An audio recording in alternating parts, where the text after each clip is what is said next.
Hello everyone, welcome to Suraj classes zone. तो कैसे आप लोग? बढ़िया, मस्त, मजामा। तो भाई अब 21 तारीख को है एग्जाम मैथ्स का, और जो मैं कराऊंगा वही एग्जाम के अंदर आएगा। तो मेरी जो स्ट्रेटेजी है उसको करते रहना, क्या फॉलो, ठीक है। और चैनल को करना है ना सब्सक्राइब, ताकि आपको मार्क्स लाने में कोई भी प्रॉब्लम ना हो। तो ध्यान देंगे चैप्टर 2 पोलिनोमियल। अब चैप्टर 2 पोलिनोमियल के अंदर बात करते हैं, जो जो मेन चीजें सिर्फ वही की बात करेंगे, ठीक है। और आपके मार्क्स करवाएंगे पक्के। तो पोलिनोमियल के अंदर सबसे पहले बात समझते हैं डिग्री ऑफ पोलिनोमियल की।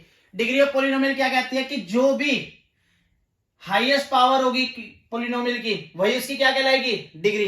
ध्यान रखना, जो भी हाईएस्ट पावर होगी वही क्या कहलाएगी? डिग्री कहलाएगी। अब ये पोलिनोमियल फॉर्म लगी हुई है। अब इस पोलिनोमियल फॉर्म की हाईएस्ट पावर क्या है? 2 है ना। तो 2 इसकी क्या कहलाएगी? डिग्री। ध्यान रखना, क्लियर हो गई बात। और अगर आपको पता चल जाए कि डिग्री क्या है इस इक्वेशन की, तो इसका मतलब एक बात और क्लियर हो गई कि इसके सॉल्यूशन का भी पता चल जाएगा। मतलब अगर हाईएस्ट पावर 2 है तो डिग्री भी कितनी है? 2 है। तो इसका मतलब इसके सॉल्यूशन भी कितने होंगे? 2 ही होंगे। क्लियर है बात? ध्यान देना। कांस्टेंट पोलिनोमियल की बात करते हैं। तो कांस्टेंट पोलिनोमियल क्या होता है? 4, 5, 6 कोई भी एक नंबर हो जाएगा विदाउट वेरिएबल, तो वो कांस्टेंट पोलिनोमियल। अच्छा, इसकी डिग्री क्या होगी? वेरिएबल नहीं है इसके अंदर, तो डिग्री 0। और डिग्री 0 तो इसके सॉल्यूशन भी कितने होंगे? 0। ध्यान रखना। लीनियर पोलिनोमियल, लीनियर पोलिनोमियल की डिग्री क्या होती है? हमेशा 1। देख सकते हो x की पावर क्या होगी? 1। हाईएस्ट पावर भी 1 हो गई, डिग्री भी 1 हो गई, तो सॉल्यूशन भी 1। ऐसी क्वाड्रेटिक पोलिनोमियल, इसकी डिग्री क्या है? 2 होती है हमेशा, तो इसका मतलब इसके सॉल्यूशन भी कितने होंगे? 2 ही होंगे। क्यूबिक पोलिनोमियल, इसकी डिग्री क्या है? 3। तो अगर डिग्री 3 तो इसका सॉल्यूशन भी कितने? 3। बाइक्वाड्रिक पोलिनोमियल, डिग्री 4, सॉल्यूशन भी 4। क्लियर हो रही है बात? पहले हाईएस्ट पावर देखोगे, जो हाईएस्ट पावर होगी वही उसकी डिग्री होगी, और जो डिग्री होगी उतने ही उसके क्या होंगे? सॉल्यूशंस होंगे। बात क्लियर हो गई? यहां तक बात क्लियर है? ठीक है, फिर बढ़ते हम आगे। अब बात थोड़ा सा समझते हैं, ध्यान से देखना। जो क्वाड्रेटिक पोलिनोमियल होता है, क्वाड्रेटिक पोलिनोमियल जो होता है वो ये होता है ax square plus B X plus C is equal to 0। अभी देख ही लिया था। अच्छा, इसकी हाईएस्ट पावर कितनी है? 2। डिग्री कितनी है? 2 ही। तो इसका सॉल्यूशन कितने होंगे? 2 ही होंगे। बात क्लियर है? जो क्वाड्रेटिक पोलिनोमियल होता है वो इक्वेशन ये होती है, और इसका जो हमेशा ग्राफ बनता है वो हमेशा बनता है क्या? पैराबोला। क्या बनता है? पैराबोला। इसका ग्राफ हमेशा क्या होगा? पैराबोला होगा। अब पैराबोला भी 2 तरीके के होते हैं। एक होता है अपवर्ड, वैसे आपके हिसाब से 2 है, वैसे 4 होते हैं। एक होता है डाउनवर्ड। डाउनवर्ड, अपवर्ड कुछ ऐसा होता है, ये पैराबोला है। डाउनवर्ड कुछ ऐसा होता है। तो कैसे पता चलेगा कि कौन सा अपवर्ड पैराबोला बनेगा, कौन सा डाउनवर्ड पैराबोला बनेगा? ध्यान देना। अगर a 0 से बड़ा है तो होगा अपवर्ड पैराबोला, अगर a 0 से छोटा है तो वो होगा डाउनवर्ड पैराबोला। अब यहां से भी पेपर के अंदर एक क्वेश्चन बन सकता है बड़े प्यार से, कोई दिक्कत वाली बात नहीं है। इस चीज को ध्यान रखना, 1 मार्क्स में क्वेश्चन आ जाएगा। क्लियर हो गई बात? डन है मामला? ठीक है, फिर चलते हैं हम आगे। तो ध्यान देंगे हम लोग अपना find the zeros of polynomial of px। ये भी 1 मार्क्स का क्वेश्चन आपका आ सकता है, जो कि इंपोर्टेंट भी है। अब देखो, आपको जीरोस निकालने हैं px के, तो अब बस ये तो नॉर्मल सा क्वेश्चन होता है। ये देख लो कि भैया एक्स एक्सिस की लाइन को एक कर्व ने कितनी बार काटा। देखो 1, 2, 3, 4, तो यहां जीरोस कितने हो गए? 4। यहां देखो 1, 2, 2 बार काटा, जीरोस कितने हो गए? 2। 1, 2, 3, 3 बार काटा, जीरोस कितने हो गए? 3। अच्छा, एक और, इसके जीरोस बता दो कितने होंगे? एक बार भी नहीं काटा तो इसके जीरोस कितने होंगे? 0। बात क्लियर हो गई? पक्का? तो फिर बढ़ते हैं अपने नेक्स्ट कॉन्सेप्ट की तरफ।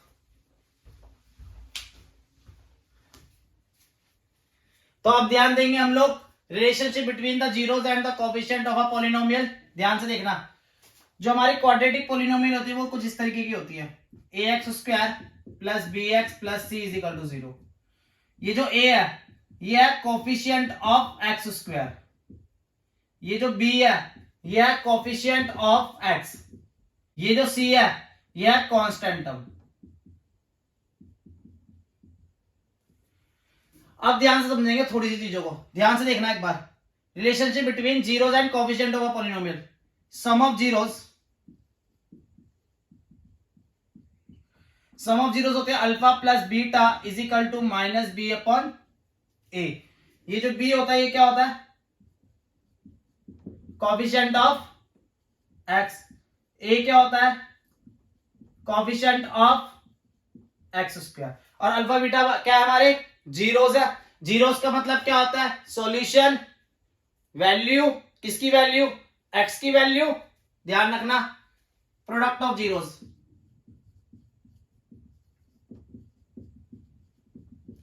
प्रोडक्ट ऑफ जीरोस क्या होगा, alpha beta is equal to C upon A. C क्या होता है, कांस्टेंट टर्म, और ए क्या होता है, कोफिशिएंट ऑफ x²। बात क्लियर हो गई नहीं हुई है, पक्का ध्यान रखना इस चीज को। ये क्वेश्चन तो वही कंफर्म है 3 मार्क्स का आएगा ही आएगा, चाहे स्टैंडर्ड हो चाहे बेसिक हो, भाई करना बहुत जरूरी है, ध्यान रखना इस चीज का। क्लियर है नहीं ये, तो करे फिर एक क्वेश्चन, ठीक है फिर बढ़ते अपने क्वेश्चन की तरफ। तो ध्यान देंगे अपने क्वेश्चन की तरफ, जो कि क्या है, ये है पेपर में आना कंपलसरी है ना, 100% श्योर। कह रहा find the zeros of the quadratic polynomial. Zeros निकालते जरा ध्यान देंगे, x² plus 7x plus 12 is equal to 0। सबसे पहले क्या करेंगे, 12 की मल्टीप्लाई x² के आगे जो भी वैल्यू होगी उससे मल्टीप्लाई करेंगे, तो इसके आगे तो 1 है तो 12 1 जा 12। इसके क्या करेंगे फिर एलसीएम, अब क्या करेंगे, इन फैक्टर्स का यूज करेंगे और 7 बनाएंगे। कैसे बनाएंगे, 2 2 जा 4 और plus 3 7।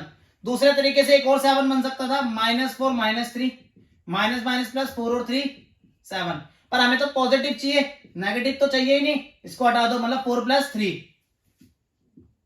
Plus 4x plus 3x plus 12। बात क्लियर हो गई। यहां से कॉमन निकालेंगे, x कॉमन आ जाएगा, बचेगा x प्लस 4। यहां से क्या कॉमन निकालेंगे, 3x प्लस 4। अब यहां पर देखते हैं इस पूरे में से क्या कॉमन आ रहा है, सेम क्या है, x प्लस 4, बचा क्या x प्लस 3, यही तो बच गया है ना। कॉमन निकालना आता है नहीं आता, रखेंगे इनको 0 के बराबर, x की value -4,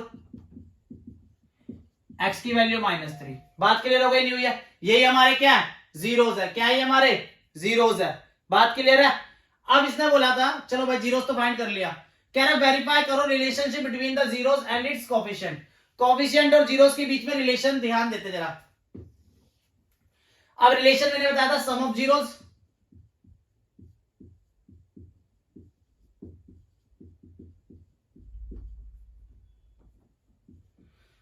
some of zeros alpha plus beta is equal to minus B upon A. अब ध्यान देना, पहले वाले को ले लो अल्फा, दूसरे वाले को ले लो बीटा, कोई दिक्कत तो नहीं है, आ जाओ जी। -4 -3 इज इक्वल टू बी क्या होता है, बी होता है हमारा कोफिशिएंट ऑफ एक्स। अच्छा कोफिशिएंट ऑफ एक्स क्या हमारा 7, ए होता है कोफिशिएंट ऑफ x², x² के आगे क्या है 1, माइनस माइनस प्लस, माइनस का 7 इज इक्वल टू माइनस का 7। ये तो भाई बिल्कुल सेटिस्फाई हो गई, एलएचएस आरएचएस के बराबर आ चुका है, बहुत बढ़िया। अब निकालेंगे product of zeros.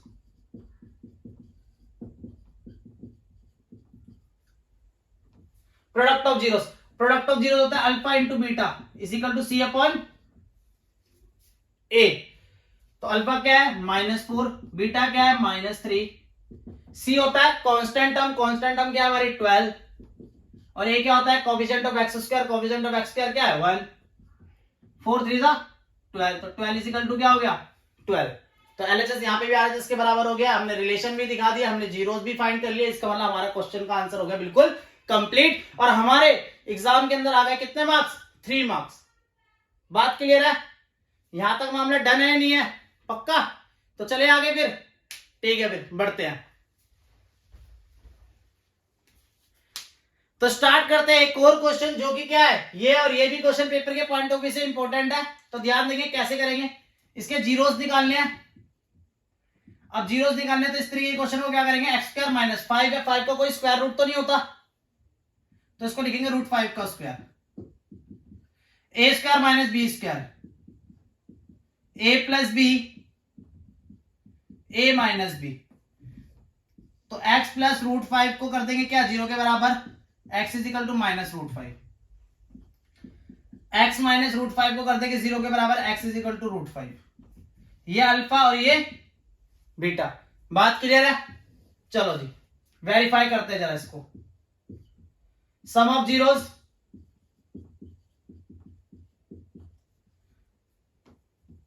Alpha plus beta is equal to minus B upon ए।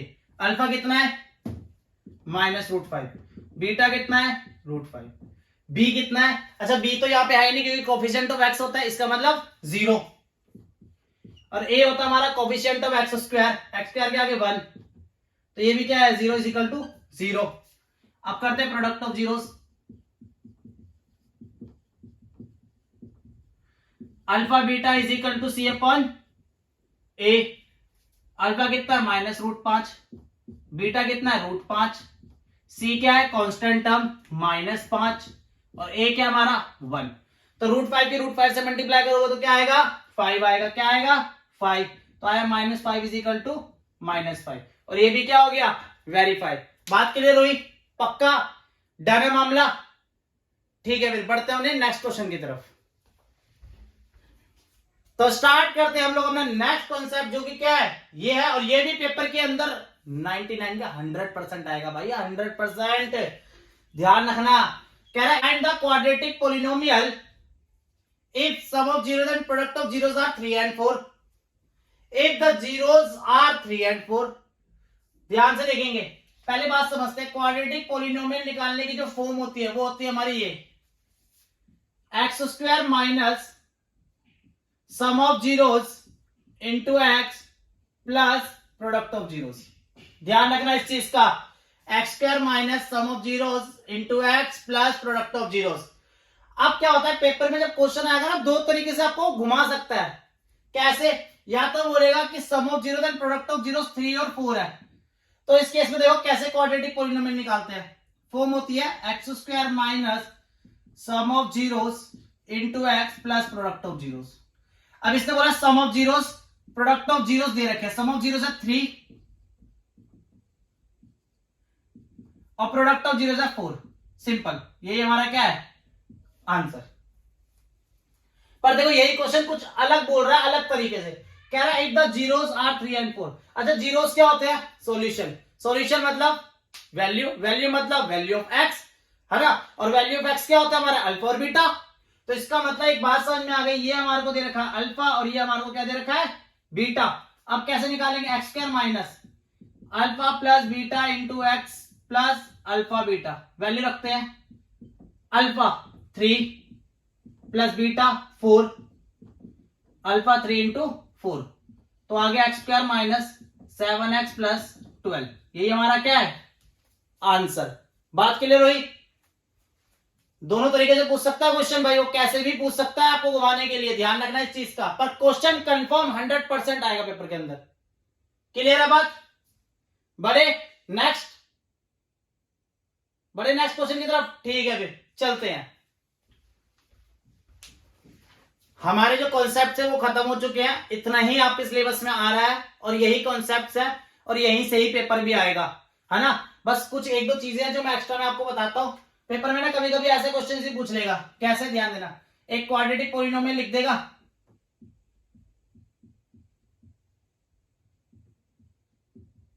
और क्या है, फाइंड करो 1 upon alpha plus 1 upon beta, या फिर बोलेगा क्या, फाइंड करो alpha upon beta plus beta upon alpha. कुछ भी बोल सकता है। तो इस तरीके के क्वेश्चन को कैसे करते हैं, ध्यान देना। अच्छा सम ऑफ जीरोस क्या होता है, माइनस बी अपॉन ए होता है। तो बी क्या होता है, कोफिशिएंट ऑफ एक्स होता है। कोफिशिएंट ऑफ एक्स क्या है, 4 है। ए होता है कोफिशिएंट ऑफ एक्स स्क्वायर 3। ऐसे प्रोडक्ट ऑफ जीरोस क्या होता है, सी क्या होता है, constant term, A coefficient of x square. अब जैसे मेरे को पहले वाले की वैल्यू निकालनी है, एलसीएम लेंगे। एलसीएम लेना तो आता है ना, ये इधर चला जाएगा, ये इधर चला जाएगा, इनकी मल्टीप्लाई हो जाएगी। ठीक है, अल्फा बीटा कितना है, 4/3। बीटा प्लस अल्फा ये रहा -4/3। 3 से 3 गया, 4 से 4 गया, आंसर क्या आ गया, -1। सिंपल। ऐसे ये देख लेते हैं,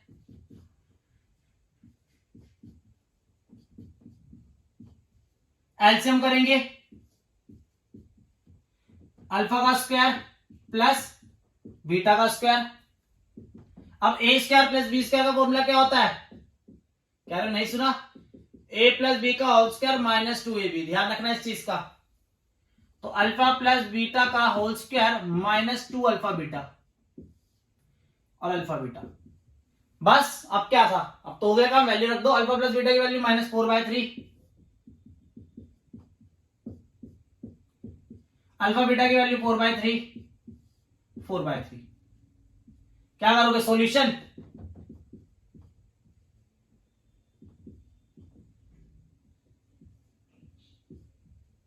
कोई दिक्कत तो नहीं है, एलसीएम कर लो। 9 48 माइनस, सॉरी, एलसीएम कर लो। 9 16 माइनस 24 इंटू में 3/4, रेसिप्रोकल कर लिया भाई। 3 3 9, 16 में से 24 गया, माइनस का 8, 4 2 8, तो आ गया -2/3। ये हमारा क्या है, आंसर। बात क्लियर हुई, पक्का। तो इस तरीके के क्वेश्चन भी आ जाते हैं पेपर के अंदर, ध्यान रखना। 1 नंबर का 2 नंबर का क्वेश्चन आ जाएगा। तो हमारा चैप्टर 2 यहीं तक था, आप इसको कर लेना। 5-6 मार्क्स का, जितने भी मार्क्स का आएगा, आपके मार्क्स बिल्कुल कंफर्म आपके हाथ में है। ठीक है, और वीडियो को ज्यादा से ज्यादा शेयर कर देना। Thank you.